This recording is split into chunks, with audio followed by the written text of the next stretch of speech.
d'accord? Et va sur YouTube, la vidéo elle est complète. Salut tout le monde, c'est ActuYTB2. On va regarder une story de Nabil El Moudni qui va répondre aux accusations de Booba de racisme. Voilà, Booba il accuse Nabil de racisme. Et après cette vidéo, je vous dirai mon avis. Ferme ta gueule quand tu sais pas, d'accord? Et va sur YouTube, la vidéo elle est complète. D'accord? Parce que mettre un petit bout, ça sert à rien. Mais la vidéo est complète sur YouTube, va la regarder et ensuite reviens me dire ça. À l'époque, quand j'ai fait la story, tous les Algériens étaient de mon côté.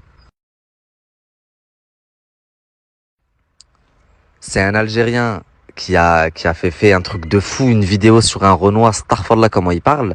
Et moi, je lui ai dit, tu fais honte à nos frères les Algériens. Je préfère 1000 fois n'importe quel Renoir que toi. D'accord? Je parlais de cette personne-là. Eh frère, un Algérien, ça reste un Algérien qui soit bon ou mauvais, frère. T'as pas à dire, ouais, tu vas dénigrer les tiens comme ça. Y'a que nous les Arabes. Tu l'as bien dit ça, y'a que nous les Arabes pour faire ça. T'entendras jamais un juif dire, ouais, je préfère les Américains. T'entendras jamais les Renault dire, je préfère les Algériens. Y'a que nous, frère. Mais frérot, moi je suis d'accord avec toi. Il y a que nous les Arabes pour faire ça. Ok. Écoute-moi bien. Regarde. T'as un mec, il fait une vidéo, il hachem toute la communauté maghrébine. C'est même pas que les Algériens. Parce que si tu regardes toute ma story à l'ancienne, je parle de nous, l'arabe en général. Et lui, parce que dans sa story, je sais plus ce qu'il dit. One, two, three, viva l'Algérie. Je lui ai dit, t'es en train de nous hachem et tu te hachem et tu fais honte aux Algériens en faisant ça. Frérot, t'as vu, moi, dans mon équipe, je suis la seule personne dans le game. Il y a que des Arabes dans mon équipe. Des Algériens, des Marocains, des Tunisiens. Va trouver une personne dans ce game qui fait ça. Ça n'existe pas. C'est mes conditions. T'as vu, ma chroniqueuse numéro 1, mon bras droit, c'est Djiva Rebecca, c'est une star algérienne. Ma femme, elle est à moitié algérienne.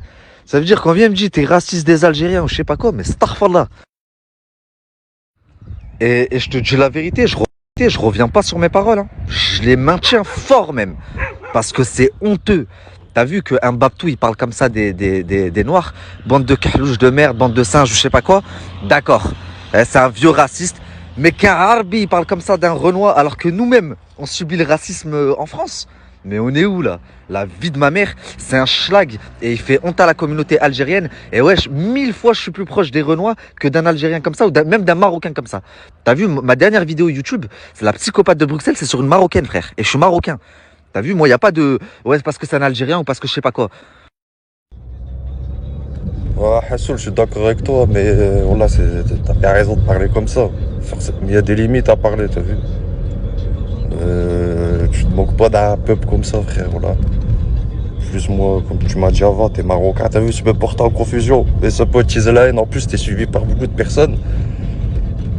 Donc, Bonjour à tous, j'espère que vous allez bien et que vous passez une excellente journée. On se retrouve aujourd'hui pour une nouvelle vidéo sur Nabil El Moudni qui réagit à l'énorme polémique du moment. En effet, dimanche 30 mai, un livreur d'une certaine grande chaîne de livraison de plats cuisinés a été agressé devant un restaurant à Cergy-Pontoise tandis qu'il récupérait une commande. L'agresseur présumé a également proféré des insultes racistes à l'encontre d'une riveraine qui filmait la scène. Et cet après-midi, alors que Nabil El Moudni profite de ses vacances en Égypte, ce dernier, sous le choc, a fait le choix de s'exprimer concernant ce sujet assez sensible. Je vous laisse découvrir la vidéo et n'oubliez pas de vous abonner et d'activer la cloche pour ne plus rien rater la prochaine vidéo.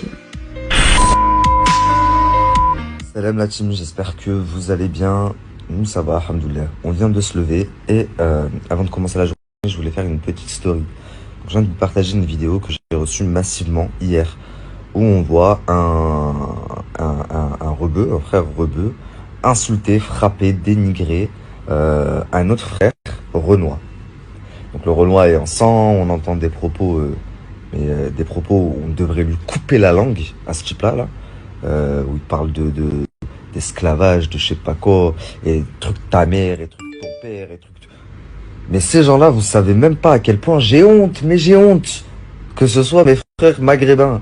Mes frères maghrébins et sûrement musulmans. Je sais pas s'ils se revendiquent musulmans, même si pour moi il ne l'est pas, parce que un vrai musulman dans une situation comme ça, il réagit comme le frère Renoir.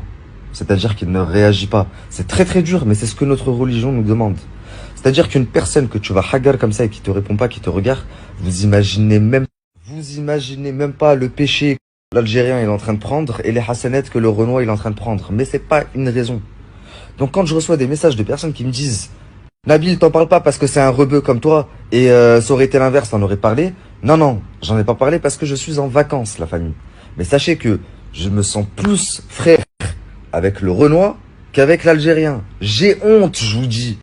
Au lieu de soutenir les peuples qui ont souffert, parce qu'il y a beaucoup de peuples qui ont souffert. Les Fèges, ils ont souffert. Les musulmans, ils ont souffert. Les Renois, ils ont souffert. T'es là, tu te la règles sur eux. On vous a vendu comme du bétail pendant 800 ans. Frère, on est venu dans ton pays, on vous a pris vos femmes, on vous a mis dehors de vos maisons, on s'est installé dans vos maisons. Et on vous a fait travailler pour eux. Et attention, parce que je sais que je vais recevoir quelques messages. Je ne suis pas en train de parler des Algériens en général. Je parle des petits cons en général. Marocains, Tunisiens, Algériens, Renois et tout ce qui s'ensuit.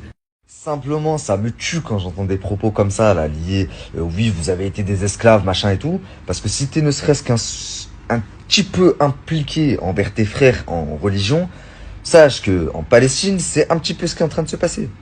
On met tes frères et sœurs dehors, on leur coupe l'électricité, on leur coupe l'eau, on les bombarde. Et toi, tu trouves le moyen de te la racler sur d'autres gens qui ont été esclaves il y a plusieurs... ou autant souffert. C'est pas possible. T'as été élevé par une vache. T'es pas un humain, c'est pas possible. Bon mon petit Booba, est-ce que t'es prêt pour ta première leçon de blogging? Parce que c'est vrai que ça fait un petit moment que tu persévères et que t'essayes mais je vois que il y a encore des failles quoi. Il y a des moments c'est pas carré, comme aujourd'hui c'était pas carré du tout. Du coup numéro 1, quand tu balances un extrait de quelque chose et que t'essayes de le faire sortir de son contexte, assure-toi bien que la vidéo complète ne soit pas disponible pour les gens. Parce que sinon tu peux perdre la face et passer pour un con. Non, parce que le pélo, il a quand même voulu me faire passer, moi, pour un raciste des Algériens. Dans mon équipe, il n'y a que des Algériens. Enfin, je sais pas si vous vous rendez bien compte. Je suis le mec qui défend tout le temps les valeurs patriotiques du Maghreb. Je suis tout le temps... Mais moi, il a voulu me faire passer pour un raciste. Je suis la seule personne dans le game, malgré tout ce qu'on m'a dit et tout ce qu'on a essayé de faire. Je commence toutes mes vidéos et mes émissions par salam alaikum. Et il a voulu me faire passer pour un raciste invendu. Non mais... Oh, numéro 2, donc ça c'était numéro 1. Numéro 2, quand tu essayes de faire passer une fausse rumeur sur quelqu'un, assure-toi que ce soit un minimum crédible. Et numéro 3, quand tu accuses quelqu'un de quelque chose, donc moi en l'occurrence là tu m'accuses d'être invendu, d'être raciste contre les Algériens, ce qui n'a ni queue ni tête, assure-toi que ce ne soit pas ton cas. Tu vois, assure-toi de ne pas prendre tes cas pour des généralités. Parce que là en l'occurrence, maintenant que j'ai mis toute la vidéo, c'est qui le vendu? C'est qui le raciste? C'est toi mon pote. T'es un Renoir, moi je défends un Renoir qui s'est fait éclater la gueule et je dis j'ai honte que ce soit un frère à moi maghrébin. Je parle même pas d'Algérien ou de, je dis que ce soit un Marocain, un Tunisien, n'importe quoi, c'est pareil. Et je me dis même comme ça j'ai honte parce que avant d'être Algérien, Marocain, on est musulmans. Et de voir un frère Renoir comme ça se faire casser la gueule en sang, se faire insulter, manquer de respect et lui qui répond pas comme ça et des gens qui filment, ça m'a fait mal au cœur. Ça aurait été en face un Feuge, un Marocain, un Algérien, que vous voulez, j'aurais réagi de la même façon. Tu devrais me dire merci. J'ai défendu un frérot à toi, Renoir, c'est un Renoir comme toi. Contre un Maghrébin frérot à moi, parce que je suis dans le haq. Et quelqu'un qui fait de la merde, j'ai fait de la merde. Moi, je suis contre les cons. Les cons en général, ça englobe toutes les nationalités, toutes les origines, il y en a de partout. Toi-même, le premier des cons. Bon, maintenant, est-ce que vous voulez que je vous explique pourquoi aujourd'hui il a fait une tentative désespérée de me faire passer pour un raciste? C'est parce que hier, en privé, je lui ai mis un coup de pression. Je lui ai envoyé un message, je lui ai dit hey, t'as vu, tu commences à trop tourner autour de mes couilles. Ça fait un mois là, il envoie tous les 2 jours une vidéo de moi, une story de moi, une photo de moi. Je t'ai jamais calculé, je voulais pas rentrer dans vos guerres. Maintenant je vais commencer à te faire, t'as vu, je vais te donner du temps. Je lui ai envoyé ça en privé. Donc aujourd'hui, il s'est dit je vais essayer de le faire passer pour un raciste. Mais poto, tu t'es mis dans un truc. Et je suis pas Magali Berda. Voilà la famille, je me demande qu'est-ce qui a bien pu se passer. On parlait bien avant que ton compte là, au KLM, à 1 million d'abonnés, il saute. Il n'y avait pas de souci. Tu m'identifiais dans ta story. Des fois je t'identifiais aussi. T'allais à l'épicerie en bas de chez toi chercher ton Schweppes pour te caler devant mes stories. Il n'y avait pas de problème. Qu'est-ce qui a bien pu te contrarier à ce point?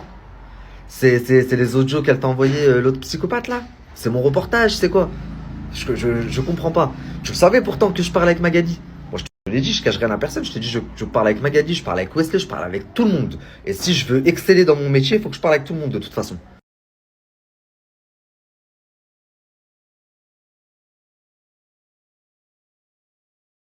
Après, la famille, s'il continue à me chercher, je vais lui donner le temps qu'il me réclame. Mais voilà, ça m'emmerde pas parce que j'ai peur de lui. J'ai jamais été le genre de personne à laisser quelqu'un me diffamer, parler sur moi et fermer ma gueule, ça n'existe pas ça. Mais j'ai vraiment pas le temps. Je suis au bled, j'ai plein de projets en cours. Je vois ma famille c'est la première fois depuis très longtemps. J'ai des vidéos qui arrivent, elles sont en train de prendre du retard. Ma vidéo d'Halloween, elle a déjà pris du retard. Mon reportage sur la psychopathe de Bruxelles, partie 2, que je dois préparer. J'ai un reportage aussi qui arrive, je vous l'annonce, sur Marwa Loud. J'ai récupéré des trucs de malade. Et toi, tu veux que je m'occupe de toi et que je te donne du temps aussi. Alors, ça va venir, si tu le veux vraiment. Mais mollo, j'ai plein de choses sur le gris, t'as vu? Bon, voilà, c'est pas que je m'ennuie, j'adorerais continuer à gratter des abonnés sur son dos parce qu'avec lui, c'est tellement facile, c'est facile de le décrédibiliser, étant donné que déjà, il sait pas aligner 4 mots et que mais juste parties d'audio, des parties de machin, sans fondement, sans contexte, sans rien du tout. Mais j'ai vraiment pas le temps, faut que je m'y remette, sinon à ce rythme-là, ma vidéo ne sortira jamais ce soir. Et ce sera pas de ma faute. Dernière chose, et c'est une vraie proposition, je te l'ai déjà faite en privé il y a quelques mois quand on parlait, je peux le mettre d'ailleurs. T'as vu, t'es un très bon rappeur, même moi je le dis, j'ai pas honte, j'écoute tes sons, c'est du bon son. De même que toi tu regardes mes stories, même si t'assumes pas, t'es un fan, et c'est des bonnes stories, tu peux pas le nier. Si tu veux, je peux te former, je peux te donner des cours si tu veux vraiment évoluer dans le blogging. Moi j'en forme plein des blogueurs apprentis. Et il y en a qui évoluent pas mal. Regarde Valentin par exemple, Varicos, il a très bien évolué. Ce que Nabil a mis dans les dents à Booba, c'est énorme.